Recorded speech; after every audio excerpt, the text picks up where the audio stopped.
Barangkali masyarakat ini bertanya, 100 hari kerja ini mereka buat apa ini sebenarnya? Ya, 100 hari kerja itu adalah gerakan.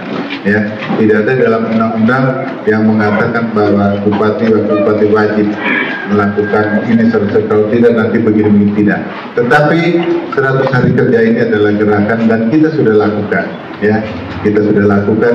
Yang pertama, pembenahan rumah sakit, ya, pelan-pelan. Karena jujur Bapak Mama, rumah sakit ini kami masuk dalam kondisi tidak baik-baik saja.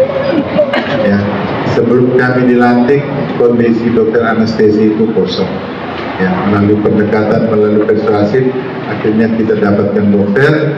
Ya, pelan-pelan kita benahi dan beberapa hal, ya, manajemen kita sementara mengarah ke sana untuk perbaikan.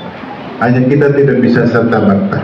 Ini menyangkut nyawa, mengurus nyawa, berarti kita harus pelan-pelan. Kita tidak bisa pasang, ya, semuanya harus step by step, tahap demi tahap untuk kita lakukan pembenahan. Ya, dokter anestesi sekarang posisi ada 3 orang, ya, dokter Emi, dokter Evi, dan dokter Yoga yang baru datang dari kementerian program PGDS.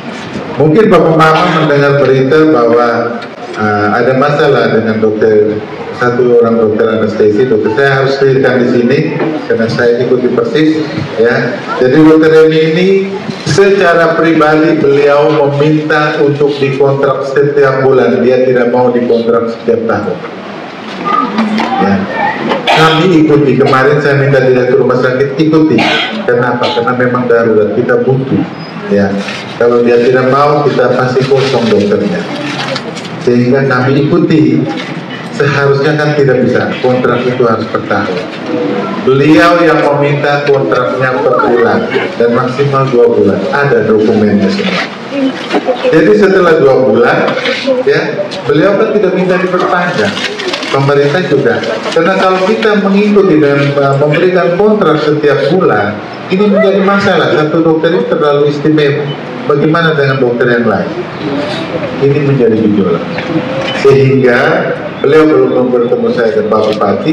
Kalau bertemu dan kami minta kontrak 1 tahun, kalau tidak mau ya tidak ada. Kita sudah ada dokter. Ya. Jadi bukan berarti kami yang mengabaikan putra daerah, sama sekali tidak. Kedua dokter ini saya pribadi sampai pergi ikut ke rumahnya untuk mereka, minta mereka kembali beberapa itu dari rumah sakit CTS dan untuk masyarakat sipil. Ya, yang satunya adalah ASN, dokter itu ASN. Yang satunya dokter dari PTT dari kementerian. Dan minta kontraknya itu per bulan. Jadi semua pasal yang dibuat itu dia rubah sendiri. Ini pasal ini diganti, ini harus kontraknya sebulan saja. Jadi setiap bulan diperpanjang hanya untuk urus orang dokter ini. Sehingga ini yang menyebabkan persoalan. Di media sosial disampaikan bahwa kami yang membuang putra daerah, itu sama sekali tidak benar. Sama sekali tidak benar, ya, sama sekali tidak benar. Kami sudah berusaha untuk seadil mungkin, seobjektif mungkin, ya. Dan 2 hari lalu dokter Emi saya yang wakil, kami bertemu, kenapa kontrak saya tidak diperpanjang? Ya kan saya jawab, loh Bapak kan Pak dokter kan kontraknya per bulan dan sudah 2 bulan sudah berakhir.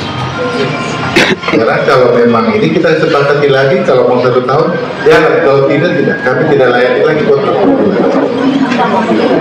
Oke, nah, itu yang perlu. Jadi kalau baca di media apapun itu, cerita yang benar itu yang saya omongin.